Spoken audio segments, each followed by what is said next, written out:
Tell It Like It Is with your host, Gregory Moore.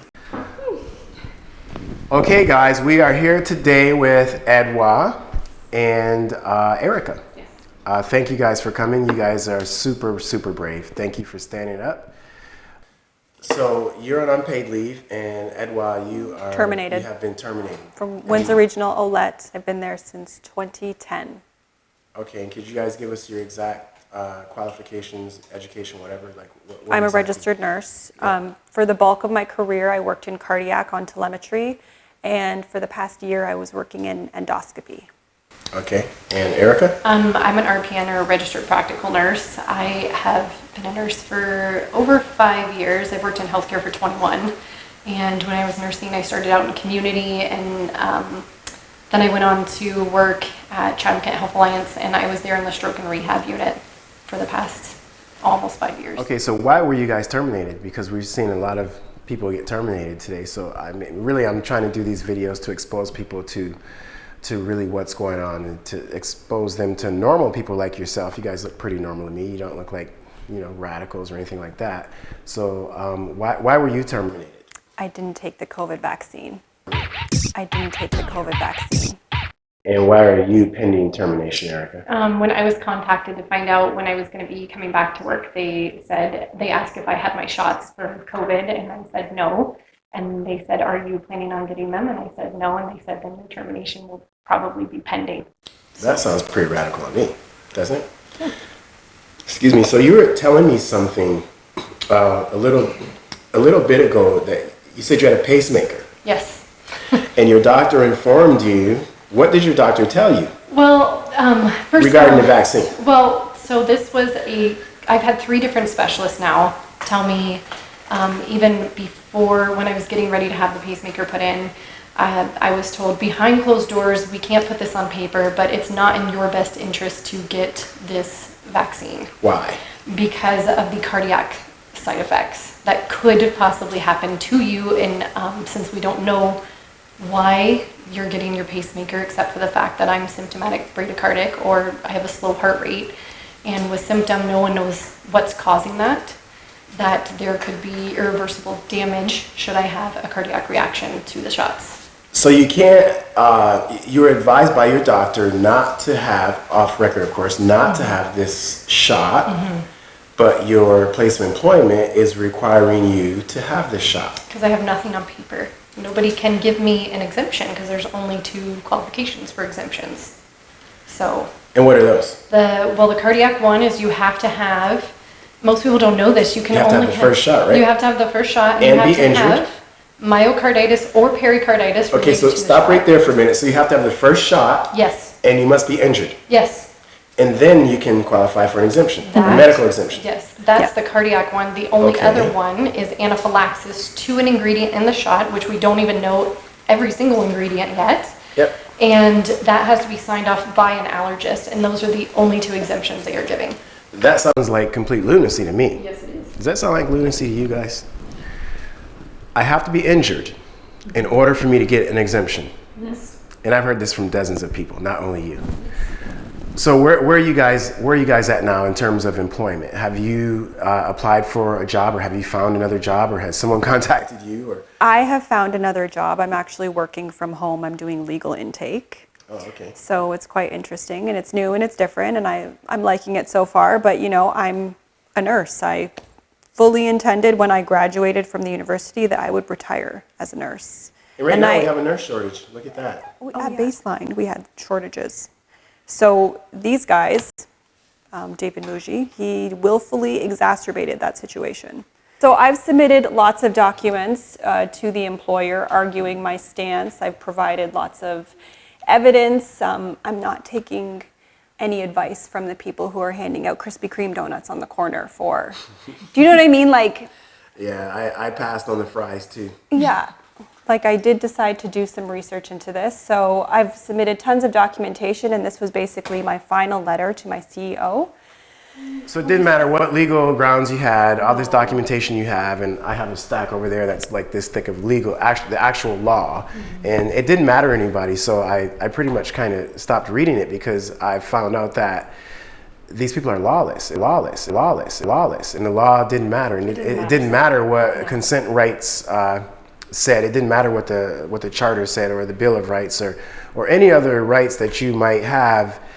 People are just running completely roughshod, and I'm not sure why, but we've never seen this type of lawlessness happen in our country, Canada. It's unbelievable. But continue with your story. So, attention David Muji, I've provided you with multiple pieces of written documentation outlining my position on the vaccination policy presented by the Erie St. Clair Hospitals on September 3rd, 2021. You, as a collective, have caused more stress and grief among your employees than I have ever witnessed in the past decade. Staff morale has never been this low, staff shortages have never been this bad, and overall care has never suffered so much. This is your fault. No one should ever have to choose between taking an experimental medical treatment and putting food on the table. This is shameful. There is no other way to put it. I have provided you with countless links to evidence and support contrary to your position, and still you have decided to ignore the evidence and continue to violate our rights. You did not need to impose forced vaccination on anyone. You have no right to do such a thing. Even your policy regarding antigen rapid testing is flawed. Nowhere in the literature have I read that these vaccines are sterilizing, yet you behave otherwise. You specifically discriminated against those who were unvaccinated by forcing twice weekly testing, falsely skewing our data in favor of those who are vaccinated. What kind of science is that? We are medical professionals. What an embarrassing position to take. Your policies have never made sense, yet I complied to testing under duress in order to keep my job and pay for the bills. But everyone has their limits. I can only take so much coercion and abuse before putting my foot down. My entire family grew up and lived in communist Eastern Europe. My parents left their entire lives behind in the middle of the night with nothing but a single suitcase, only to end up in a refugee camp in Austria, where I was born.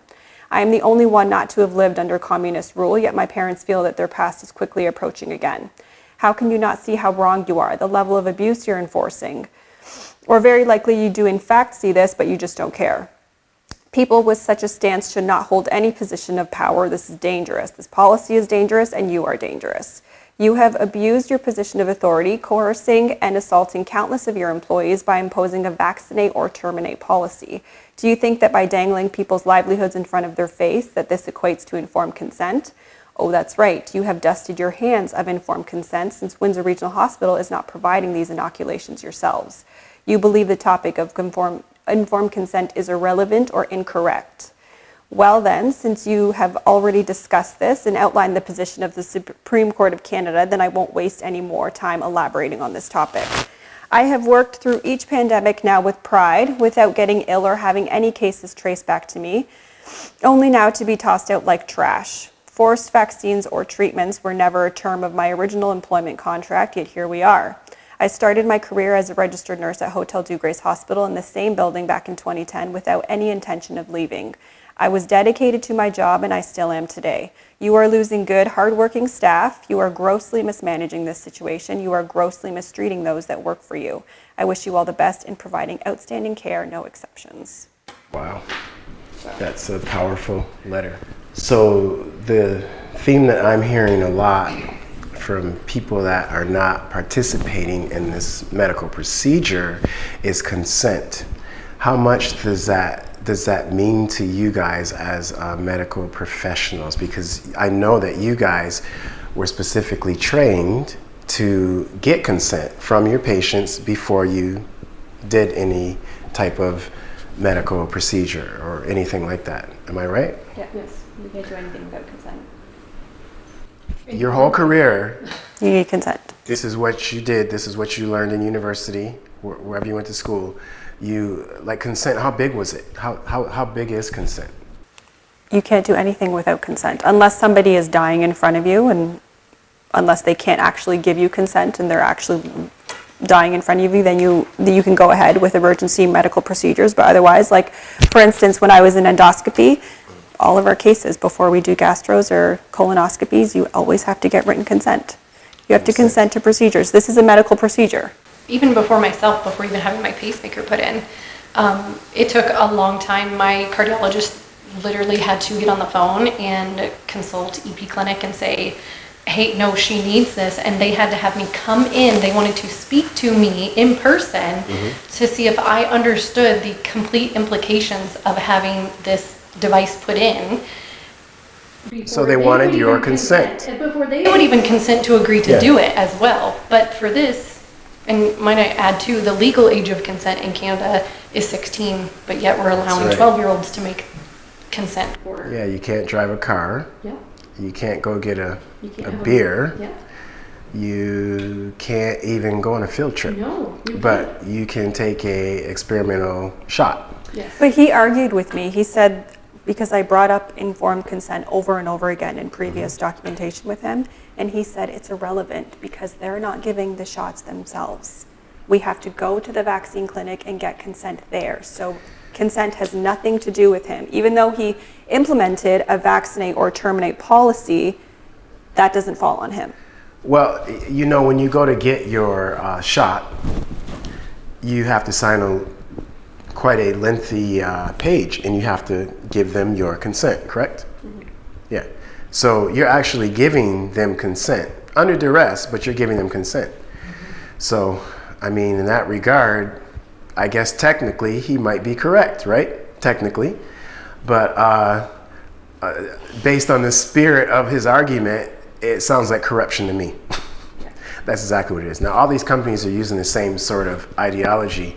They're attempting to get consent or approval from their employees by, like you said, dangling their jobs and their livelihoods, and you know, the fact that they can or can't feed their families based on whether that person decides to accept the ultimatum. It's not a choice. Mm-hmm.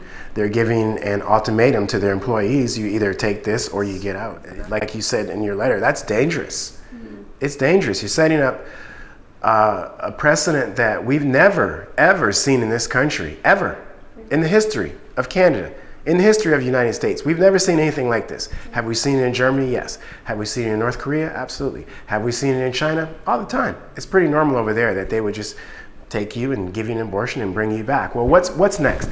If the government or any company is allowed to do any type of medical procedure on you, what medical procedure can't they do? Where does this stop?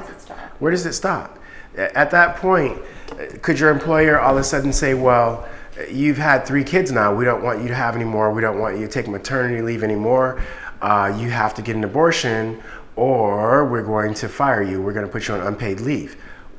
People will say, well, Greg, that's a stretch. And I'd say, well, no, it's not, because at what point can you stop a company from doing any type of nonsense like this, or tyranny, whatever you want to call it, if they're allowed to do this? Because it's the exact same thing. If they're allowed to do any medical procedure, then they're allowed to do any medical procedure by force.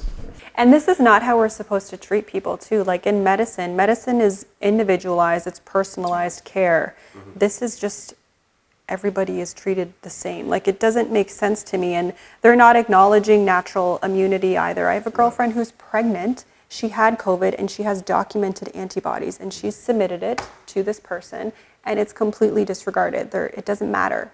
No. It seems like none of this matters. It doesn't make sense. I spoke to a prestigious, former prestigious doctor, and he actually had all the paperwork for his antibodies, and they reject everything. Mm-hmm. Everything's been rejected. I know you wanted to say something. Oh, as far as the antibodies? Mm-hmm. Well, I know that the CDC just came out the other day, because apparently getting rid of all of us unvaccinated is what's going to prevent the spread in the hospitals now. However, the CDC just came out the other day and said anybody who's has a natural immunity, or who has had COVID and is showing antibodies, there's nothing backing up that they spread COVID, and they're unvaccinated, and they have antibodies. There's not one case showing that they've spread it.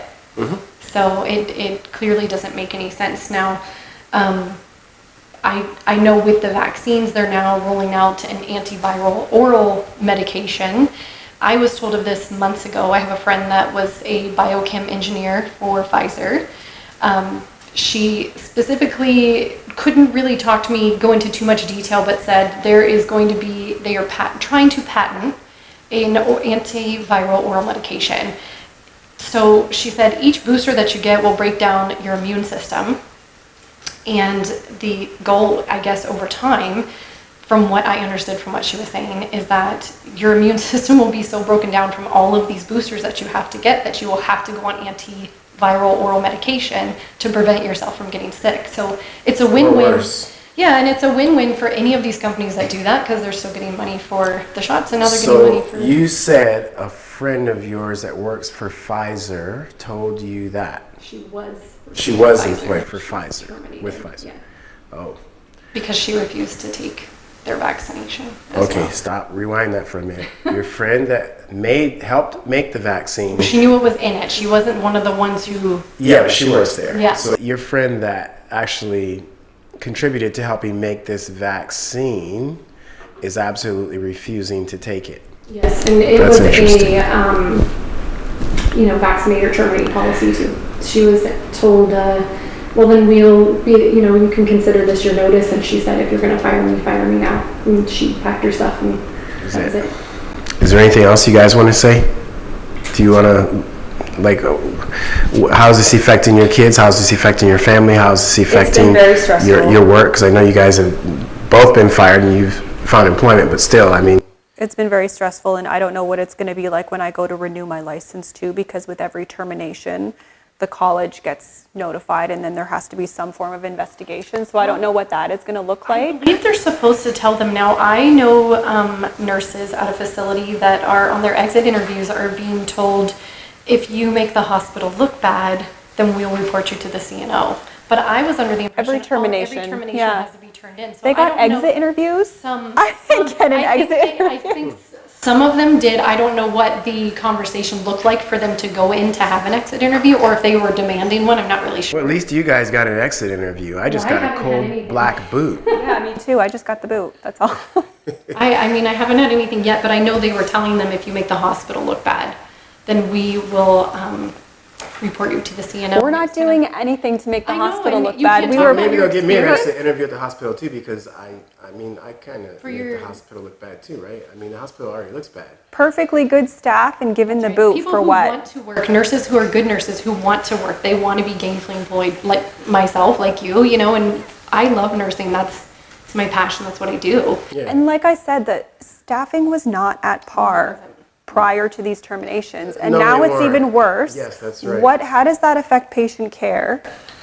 However, now they're running campaigns to hire nurses, sign-on bonuses, and all kinds of stuff. They didn't have a lot of success with that. No, I don't believe so at ours. No. Yeah, reading all kinds of crazy stuff, and now they're hiring unqualified teachers. I was reading yesterday. Yeah. You don't need a teaching degree to start teaching anymore, so maybe I'll go and be a teacher. I don't know. Who knows? You don't need to be. But you do need to be vaccinated, so. Yeah. So how's that going to affect our kids? But, so this has been an interesting conversation with you guys. Is there anything else you guys want to add before we wrap this up?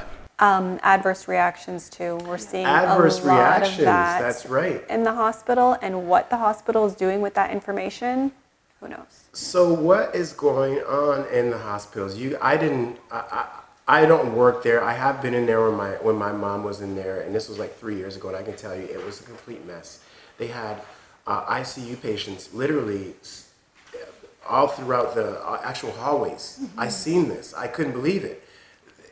All throughout the hallways, I seen bed with patient, bed, and the smell was just unbelievable. I was shocked. I was shocked at what I seen, and that was 3 years ago, before the so-called shortage. So, has there always been a shortage? Is there more of a shortage now? What's going on in the hospitals? We're always looking for staff. We're always looking for nurses. We always need more bodies. Yep. There's always a lot of movement. People are hiring. They're leaving. They're transferring to different floors. Right. But there's a lot of people off on leave, stress leaves, just from burnout and whatnot. So then you don't have staff coming in for those reasons too. Yeah, so we're always short, and now it's worse. Yep. And the adverse reactions too, for instance, as of recently, a lot of patients coming in presenting as STEMIs, so they're having an active heart attack. So they come in through the emerge, they end up in the cath lab, have an angiogram, their coronaries are clear, and they're diagnosed with pericarditis. So we're seeing a lot of cases like that now, lots of strokes. It's scary, and what the hospital is doing with that, and if there's any correlation being made, I don't know. So the VAERS report is pretty It's pretty scary too. I believe there's close to 800,000 adverse reactions as of a couple days ago, and close to 8,000 deaths, and 15,000 severe reactions. I brought up VAERS data too to him, and nothing. Doesn't care. Well, and keep in mind that the word on the street is that only 1% of the cases are actually reported. Well, let's give them the benefit of the doubt and say 1%. You know, I'll even give them the benefit of the doubt and say, let's say 90% are reported. Whatever I just said, you multiply that times 10. Right. And we're in deep, deep trouble at that point. So, I mean, the VAERS data it's online and anybody can look at it. Mind you, it is a little bit difficult to find, kind of hard to figure out, but once you figure it out, you can look at all these numbers and it's pretty And scary. it's terrifying. Yeah. It is. Yeah, it And is. now they're wanting to inject these 5 to 11-year-olds as well. Yeah. And now we're trying to normalize strokes in kids. as being- Yeah, that's really strange. Yeah. I seen Yeah. that on the side of buses, and they're advertising that strokes are normal for kids and Yeah. heart attacks are normal for There's a 5-year-olds. new kids code stroke Yep. that's being implemented into hospitals with I pediatric was reading that. cares. Yep. When has this ever been normal? Have It you wasn't ever seen a normal. 5-year-old have a stroke in No. all of your years? Ever? No. Never. Have you ever seen a 5-year-old have I never worked heart attack? I never worked pediatrics, but I've also never seen this on the side of a bus. Have you ever heard of it? You've worked in hospital for how many years? We're trying to normalize this, and it's How horrifying. many years have you worked in hospital? Since 2010, 11 2010. years. So that's, do the math. 11 years. 12, 11 years. Have you ever heard of anything like this? No. No. Have you? Not from a vaccination. No, I mean my children were all premature, so I've seen a lot of stuff on the flip side. Mm-hmm. But no, like I've never. Not like this, no. Like this is, and like they just approved a new blood thinning medication for kids. I did see that. Yes. And I'm kind of blown away. I did a stint on peds for a couple months, and never saw that come through. I mean, we had our normals, tonsils, adenoids. You know, kids that were coming into RSV, and infants that had bilirubin levels that were an issue, but nothing like. So a lot of the mothers and those mama bears, they're the real mean ones. I mean, you mess with people's with women's kids, and they just lose it. So when even the moms that have taken the vaccine, you know, and I support whatever your choice is. I really don't care, you know, and I don't think anybody else should care. You know, if you want to take any kind of medication, including a vaccination, I really don't care. And hopefully you don't care what I do. Unfortunately, people do. The mama bears that got vaccinated are not interested in giving this to their kids. I've heard that from a lot of different people. Some of them are, most of them are not. So when they start this, I'm going to call it a propaganda campaign to get our 5-year-olds and 6-year-olds and 7-year-olds vaccinated, I think that's where we're going to see a lot more people begin to stand up, because these mothers are, they might have taken it for them and it might have been okay for them, but it may not be okay for you to give to their children. Which is interesting, because Doug Ford was on saying the other day, I think it was in an article, where he said, I know some parents are hesitant about it, and if your child's 5 or 6, I can understand that. I'm hesitant about it, and my oldest one is 17. So, I'm hesitant about it. Period. Yeah, and I'm an adult, and I'm just kind of like, you're not going to come after my kids. Yeah. That will not be good news for you. Yeah. So, and I do know that they have done pop-up vaccine clinics at the high schools. However, there was a big kind of Pushback? No, it wasn't even a pushback necessarily. It was information telling kids, if you're uncomfortable telling your parents, Oh, yes. you don't have to tell them, and this is how to go about doing it. It was kind of like a dialogue on how to not tell your parents you're getting vaccinated. Yeah, I've seen And that. so your 12-year-old goes to school, they come in, they say, a nurse just deems them all of a sudden, okay, they're capable of making consent. They give consent, and they come home and they start having a reaction. And as a parent, you have no idea what's going on, so you take them, were they vaccinated? Well, no, they weren't vaccinated when you take them in, because you have no idea. And they find out they were, in fact, vaccinated. Right. But Without then, your consent. yes, exactly. Yeah, so this is crazy time we're living in. So if you guys don't have anything else, we can wrap this up. You guys are awesome. I want to thank both of you for coming. You guys are super brave. You know, there's not a lot of people like you. You guys are, I think you're in the silent majority or minority. We can't tell where these numbers are at, you know, because we're getting so many crazy numbers. But I know if we were in the States, you guys would actually be in the majority. I don't know what's going on with Canada. We can't seem to get these, a real count of these numbers, but I'm just going to go ahead and assume that we're somewhere around where the States is. So you guys are probably in the silent majority, and you guys are not so silent anymore. So thank you guys for coming in. You guys are super brave. You lost your jobs. You found a job, thank God, and Very grateful. and you're going to find a job too. Oh yeah, I'm not concerned. It'll come when it's supposed to happen. It will. I appreciate you guys so much. Thanks a lot. Thank you. All right. Thanks.